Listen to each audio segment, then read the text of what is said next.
downstairs.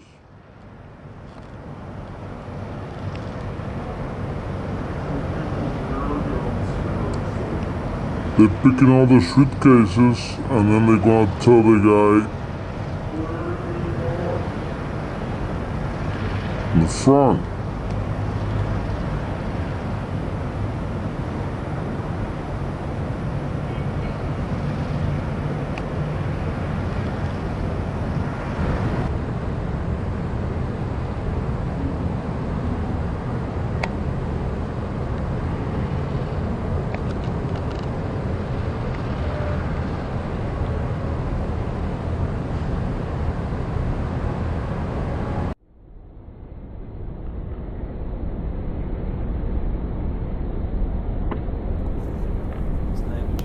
Build one thing and something makes sense in there. Like I build a lot with hexagons and octagons, and they just make sense of.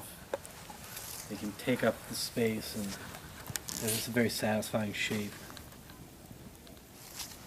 Yeah. And why the hexagons and the octagons? What does the 6 and the 8 symbolize to you?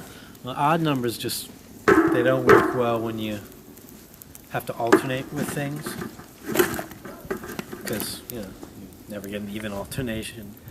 And a square is too standard, and 10 sides are just too many. But 6 and 8 fall right in there perfectly. And 6 works really well, and 8 starts getting a little crowded, but it still works. You think that has a chemical effect in our body chemistry and therefore in happiness, maybe because the balance maybe creates happiness. I think that they're just the shapes that make sense to me, and so when I use them, they make me happy the way that they work with each other and with themselves.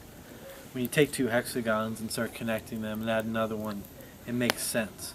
When I'm building something that makes sense, that makes me incredibly happy.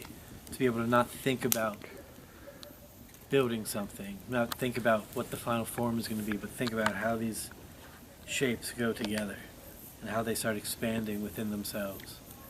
And there's a kind of a moment in there when you're building and you're not trying to go for a final form. You're just building and seeing where it goes. There's a period of time of just kind of this freedom of it could be anything, but it doesn't have to be anything. And that makes me very, very happy, that period of time.